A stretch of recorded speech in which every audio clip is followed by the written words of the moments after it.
오늘 하나님께서 우리에게 주시는 말씀은 예레미야 32장 36절에서 마지막 44절까지 말씀입니다. 예레미야 32장 36절에서 44절까지 말씀을 한 절씩 교독하시겠습니다.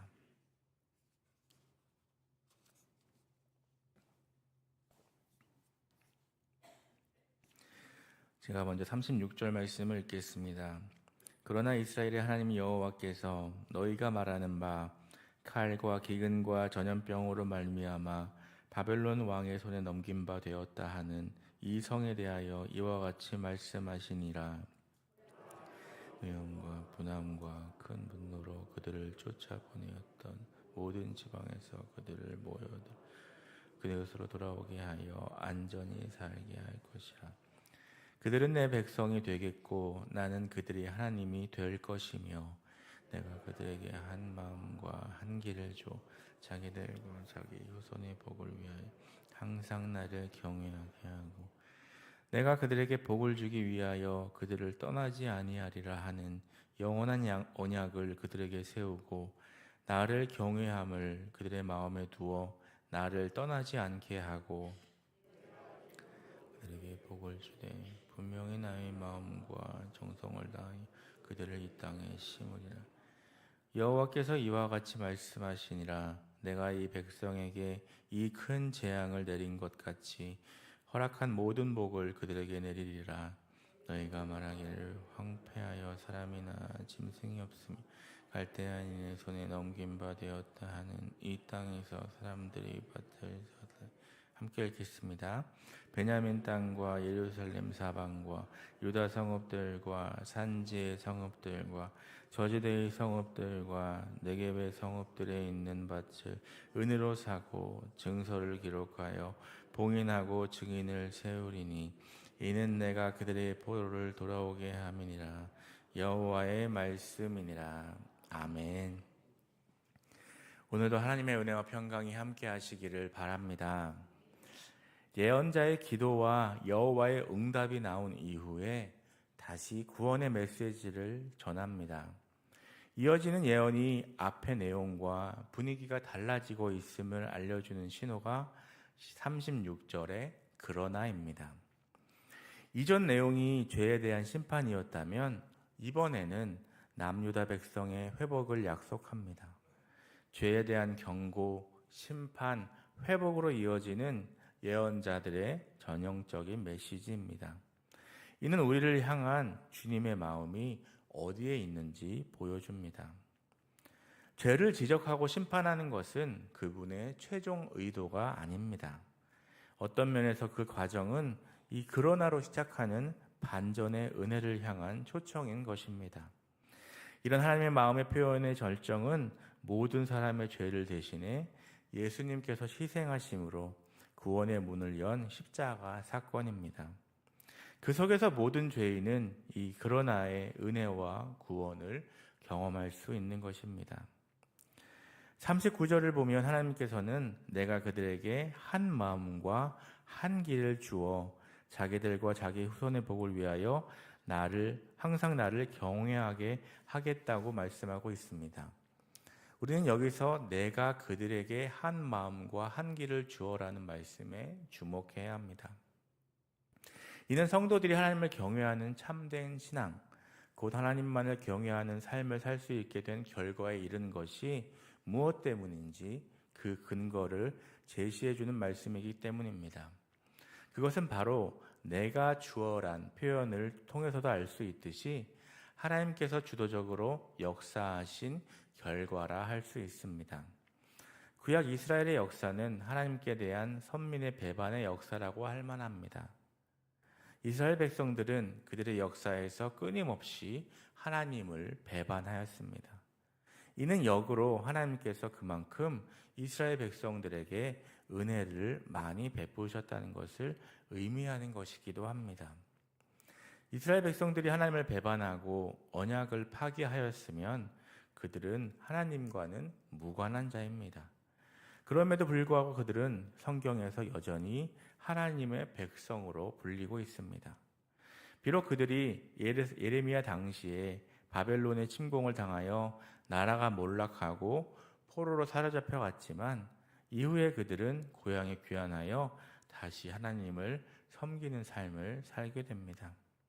이는 그들의 패역함만을 감안할 때 있을 수도 상상할 수도 없는 일입니다.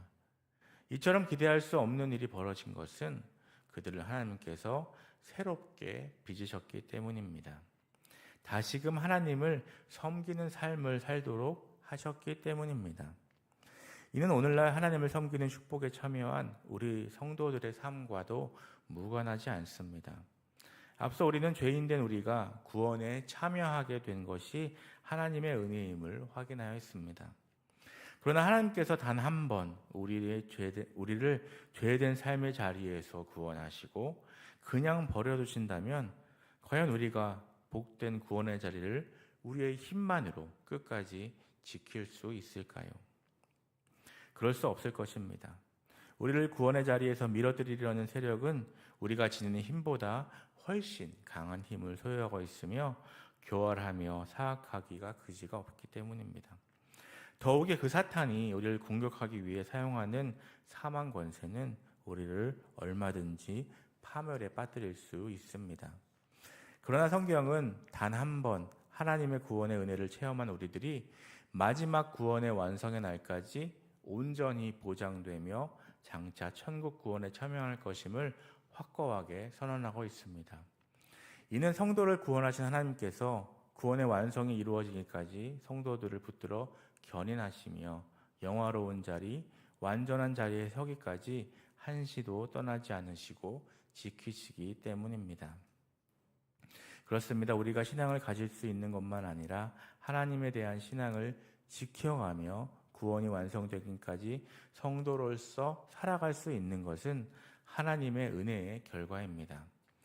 성도들 중 많은 이들이 자신이 하나님을 믿게 된 것이나 그 믿음을 유지시켜 나가는 것을 자기의 힘과 능력 때문이라고 여기고 있는 자들이 있습니다. 자기가 다른 사람들에 비해 유달리 선하기 때문이라고 여기고 있습니다. 그러나 그와 같이 생각하는 것은 교만입니다. 우리 스스로는 하나님을 믿을 수도 없고 믿음을 유지시켜 나갈 수도 없습니다. 믿음의 시작 그리고 그 과정, 그 끝이 다 하나님으로 말미암는 것임을 깨닫고 끝까지 겸손하며 끝까지 감사하며 끝까지 하나님만 붙드는 삶을 살아가야 하겠습니다. 41절을 보면 하나님께서는 분명히 나의 마음과 정성을 다하여 그들을 이 땅에 심으리라 말씀하십니다. 이는 1차적으로는 바벨론 포로로 이방 땅에 흩어져 있던 이스라엘 백성들을 그들의 본토로 귀환시켜 견고하게 하실 것이라는 강한 의지를 천명하신 것입니다. 또한 이는 궁극적으로는 당신이 택하신 모든 세대의 성도들을 반드시 구원하여 당신의 영원한 나라에 들이시겠다는 확고한 약속이기도 합니다. 특별히 여기서 나의 마음과 정성을 다하여라는 표현은 자기 백성을 구원하시고자 하시는 하나님의 열정을 잘 보여줍니다. 하나님께서는 당신이 택하신 자들을 하나도 잃지 않기 위해 마음과 정성을 다하십니다. 그들을 새롭게 지으시고 이끄시며 천국 구원을 주시기 위하여 모든 열심을 다하십니다. 그분의 열심은 택한 자들을 죄에서 구속하시기 위해 당신의 독생자를 세상에 보내시고 십자가에서 죽게 하신 사실에서 극명하게 드러납니다. 하나님께서는 택한 백성을 위해서라면 모든 일을 다 하십니다. 그래야 아무도 자기 백성을 구원하려는 하나님의 뜻과 열심을 막을 수가 없는 것입니다. 결국 우리는 하나님의 열심으로 반드시 구원에 이르게 되어 있습니다. 이와 관련하여 이사야 선지자는 만군의 여호와의 열심이 이를 이루시리라라고 하였습니다. 여러분은 여러분의 구원에 대하여 조금도 의심하시기 마시기 바랍니다. 우리는 연약하여 하나님에 대한 믿음에서 자주 실패하고 넘어지지만 하나님께서는 우리가 실패할지라도 우리를 다시 일으켜 구원하실 것입니다. 43절과 44절은 하나님께서 예레미야로 하여금 사촌 하나멜의 밭을 사게 하심으로써 예레미야가 회의적 기도를 할 수밖에 없었던 데에 대한 하나님의 직접적인 답변으로 주신 말씀입니다. 즉 이스라엘 백성들이 바벨론에서 귀환하고 그 기업을 온전하게 회복하게 될 것이라는 말씀입니다. 유다 백성들은 대부분 하나님의 이 약속을 믿지 못하였습니다. 그래서 그들은 바벨론에 항복하라는 예레미야의 권고를 거부하였고 바벨론에 포로되어 가는 것을 거부하였습니다. 이는 인본적인 생각만을 따르면 당연한 일이라 할 수 있습니다. 당시 상황에서는 나라가 망하면 그것으로 모든 것이 끝이라고 생각되었기 때문이었습니다. 바벨론이 망한다는 것은 쉽게 생각할 수 없는 일이었을 뿐만 아니라 설령 바벨론이 망한다 해도 바벨론의 포로로 잡혀갔던 사람들이 다시 돌아올 가능성은 거의 없었습니다. 그래서 유다 사람들은 나라가 망하면 모든 것이 끝이라고 여기고 죽을 각오로 바벨론에 항전한 것입니다. 그러나 이스라엘 백성들은 하나님께서 약속하신 대로 바벨론에 처음 포로로 끌려간 지 70년 만에 회복되었습니다. 그들의 생각으로는 도저히 상상할 수 없는 일이 그대로 이루어진 것입니다. 하나님의 약속이란 이와 같습니다. 아무리 실현 불가능하고 믿기 어려운 것이라도 반드시 이루어집니다. 바벨론 포로에서 해방되는 사건만이 아닙니다. 과거 이스라엘 백성들이 종으로 살았던 애굽에서 나온 사건은 이에 대한 또 하나의 중요한 실예가 됩니다. 이스라엘 백성들이 애굽의 노예 상태에서 풀려나 가나안을 기업으로 차지한다는 것은 상상 속에서나 가능한 일이었습니다. 그러나 그 일은 상상 속에서가 아니고 실제 역사 속에서 분명하게 일어났습니다. 아브라함에게 주신 하나님의 약속 그대로 실현되었습니다. 그렇습니다. 하나님의 모든 약속은 절대 폐기되지 않고 반드시 이루어집니다. 그러므로 우리는 천국에 대한 하나님의 약속도 반드시 이루어질 것임을 확고하게 믿어야 합니다. 성경이 말하는 천국은 현 세계와는 별개의 완전히 새로운 세상입니다. 현 세상이 사라지고 새롭게 도래야 할 새 하늘과 새 땅에 세워질 나라입니다. 이를 인간적인 사고에 따라 판단해 보면 그 얼마나 허무맹랑한 이야기입니까? 우리가 그 신화에 대해 말할 때 그것을 진실된 것으로 믿는 사람은 아무도 없습니다. 그것은 그저 사람들이 지어낸 허무맹랑한 것에 지나지 않습니다. 그와 마찬가지로 천국에 대한 성경의 이야기들도 인간적으로 생각하면 사람들이 지어낸 허무맹랑한 이야기라 생각할 수 있습니다. 그러나 출애굽이나 바벨론 포로 귀환도 그 정도까지는 아닐지 모르지만 당시의 사람들에게는 실현 불가능한 허무맹랑한 이야기일 수 있었습니다. 그런데도 그 일은 하나님의 약속대로 이루어졌습니다. 이는 천국에 대한 하나님의 약속도 그저 허무맹랑한 이야기로 그치지 않고 반드시 이루어질 것이라는 분명한 증거가 될 것입니다. 천국은 지극히 아름답고 영광스러운 나라로서 하나님과 그리스도를 믿는 자들에게 실제적으로 주어질 나라라는 사실을 확고하게 믿으시기 바랍니다.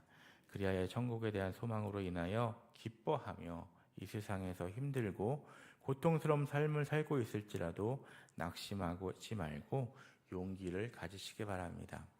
하나님의 약속은 그것을 믿는 자들에게는 단지 약속으로만 그치지 않고 언젠가는 반드시 실현됨을 기억해야 하겠습니다. 하나님께서는 고통스러운 상황 중에서도 의를 지키며 당신의 선하심과 은혜로움을 간구하며 부르짖는 예레미야의 기도에 대해 결코 외면하지 않으셨습니다. 오늘 말씀에 보여주듯이 하나님께서는 그의 기도에 분명한 응답을 주셨으며 더 나아가 그에게 장래에 주어질 복된 약속, 그가 상상조차 하지 못한 축복된 일을 말씀하심으로 그의 믿음을 흔들리지 않도록 붙드셨고 그로 위로를 얻게 하셨습니다. 하나님께서는 예레미야에게만 아니라 당신을 경외하는 모든 백성들에게 이와 같이 행하십니다.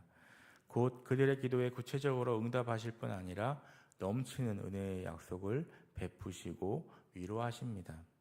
그리고 그 약속은 반드시 정한 때에 이루어져 믿음을 지키고 살아가는 자에게 자랑스럽고 영광스러운 신앙의 열매로 돌아가게 됩니다. 우리가 섬기는 하나님은 이처럼 은혜로우신 하나님, 이처럼 신실하신 하나님, 축복의 하나님이심을 믿고 항상 그분과 가까이 하며 그분으로 인하여 풍성한 은혜를 누리고 확고한 삶, 견고하고 굳건한 삶을 살아가는 저와 여러분 되시기를 간절히 소망합니다. 기도하시겠습니다. 사랑의 하나님, 오늘도 이 새벽을 깨워주시고 주의 전으로 불러주시고 또 말씀으로 새롭게 해주시니 감사합니다. 하나님, 신실하신 하나님을 신뢰하며 살지 못했음을 고백합니다. 용서하여 주시옵소서. 우리 아버지 되신 하나님은 은혜로우신 하나님, 신실하신 하나님, 축복의 하나님이심을 믿고 항상 그분과 가까이 하며 그분으로 인하여 풍성한 은혜를 누리고 확고한 삶, 견고하고 굳건한 삶을 살아가는 복된 주님의 백성들 될 수 있도록 인도하여 주시옵소서. 병상 가운데 있는 환우들에게도 함께하여 주시고 주님의 권능으로 치유하여 주시옵소서. 몸과 마음이 회복되게 하시고 또 건강한 모습으로 하나님을 예배하고 찬양하게 하여 주시옵소서. 또한 삶의 많은 문제로 고통받는 성도님들의 삶 속에 함께하여 주셔서 이 가정과 교회 가운데 온전한 치유와 회복이 일어나게 하여 주시옵소서. 오랜 시간 기도 가운데 응답하여 주셔서 담임 목사님을 보내주시니 감사합니다. 목사님을 통하여 수유동 교회가 하나 되어 주님께서 맡겨주신 사명을 잘 감당하고 주님이 기뻐하시는 교회가 되게 하여 주시옵소서. 오늘도 가정과 일터를 지켜주시고 우리들이 살아가는 삶의 현장 속에서 주님만을 높이는 복된 삶이 되도록 인도하여 주시옵소서. 감사드리며 예수님의 이름으로 기도드립니다. 아멘.